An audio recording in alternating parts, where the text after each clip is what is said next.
Good morning. Today is Saturday, so we're going to add one more psalm today. We're going to look at Psalms 29, 30, and 31 today. Tomorrow morning we have worship at Mabel in Sutton at 9, and our Savior's in McHenry at 10:30. Holy Communion at both services, both churches that way. You're welcome to join us again at 9 o'clock on Facebook Live for worship from Mabel in Sutton, as normal. As we look at these three Psalms today, the Psalm 29, as I read through it, it starts out, ascribed to the Lord, heavenly beings describe, his name is splendor. And then verse 3, the voice of the Lord is over the waters, the God of glory thunders. And then verse 7, the voice of the Lord flashes forth flames. To me, that's thunder and lightning, or lightning and thunder. The lightning is always first, but, in verse 10, the Lord sits enthroned over the flood. So in so many ways, I see this psalm as a psalm of God who is, the ruler of the storms, of nature, plus the storms of our lives. Because sometimes we get inundated with that same thing, and things just seem to compound, and well, what more can go wrong kind of idea.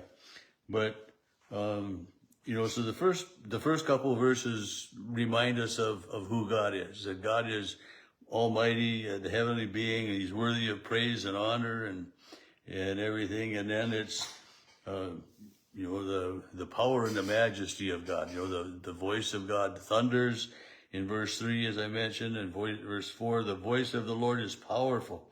The voice of the Lord is full of majesty. However, we're going to read in Elijah that, God came in a still small voice. But, so God speaks in different ways. But the verse 5, the voice of the Lord breaks the cedars. He breaks the cedars of Lebanon.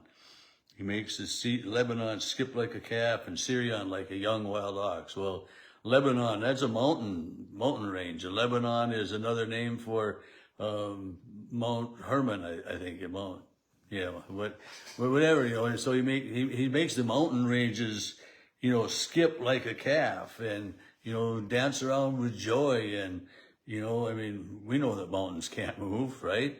But the power of God changes everything. The voice of the Lord shakes the wilderness of Kadesh, causes the oaks to whirl and the forest strips the forest bare. And again, I see the wind, moving that way. And sometimes in these thunderstorms that we have, there are great winds, and we've had plenty of winds so far this year. And reading this and thinking of the storms of nature and the storms of life. I know there were places last night that were impacted by heavy hailstorms and houses with windows broken out, and it's a never-ending thing. The storms and the problems that come into our life. So then the last couple verses, the Lord sits above the flood, enthroned as king forever. May the Lord give strength to his people. And and when we have these storms of life, we cry out to God. We ask for God's grace and his presence to be with us, his help to lead us and guide us through. Psalm 30 is, it says it's a song at the dedication of the temple. I will praise you, O Lord, for you have drawn me up. You didn't let my foes rejoice over me. O Lord, I cried for you to help, and you healed me.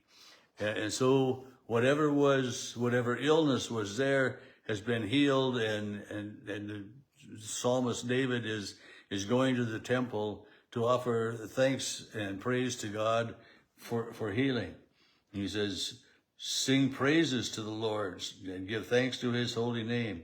And then his anger is but a moment, his favor is for a lifetime. Weeping may linger for the night, but joy comes with the morning. And, so we can see, his anger is but for a moment. And how many times as we read through the First, Second Kings and Chronicles and what we've read so far, is God angry with his people because they're not listening, they're worshiping idols, and yet God continues to bless them and lead them. He sends the prophets, and they're our faithful kings. But we know too that the Israelites were completely driven out of Israel and Judah. There was but God's anger is but for a moment, and the forgiveness. This is one of the great things, is to know that forgiveness comes. His favor is for a lifetime. And I mean, I know that I do many things that are not pleasing to myself or to God. And yet I fully trust that, God forgives those indiscretions when I sincerely ask for that forgiveness. And then verse 6, it's a reminder, as for me, I said in my prosperity, I shall never be moved. Your favor has established me. And then you hid your face. I was dismayed. Then it was all of a sudden troubles came, whatever it was that happened. And then again, verse 8, crying out, to you, Lord, I cried out for help. I made my supplication, and pleaded my case. And then 11, you have turned my mourning into dancing, taken off my sackcloth, clothed me with joy. I will give you thanks forever. And I think of this somewhat too when we deal with the death of a loved one. I mean, when someone we love and care about who dies, I mean, we're wounded to the very deepest depths of our soul. And we sometimes wonder, well, how can we go on? And we do go on. And even though, the memory is always there, the pain of the loss is always there, we find joy in the memories and joy in the remembering everything that has gone on. And, so we give thanks to God for that. Psalm 31, to you, O Lord, I seek refuge. Don't let me be put to shame. In your righteousness, deliver me.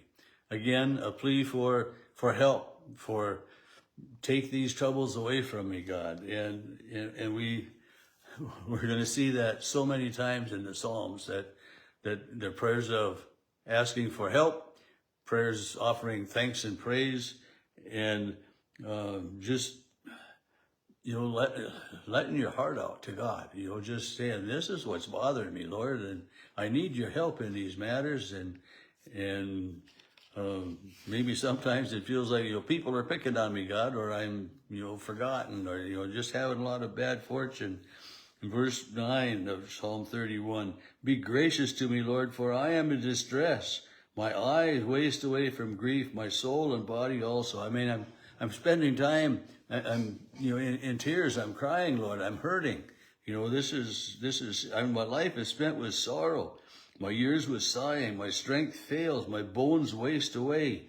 He's in the deep depths of down and out, depression, just, feeling hurt. And then verse 14 again, faith. But I trust in you, O God.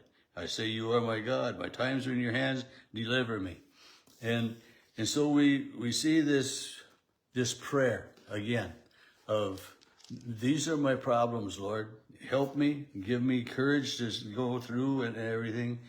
And then the last couple verses again, love the Lord. The Lord preserves the faithful, but abundantly repays those who act haughty. Be strong.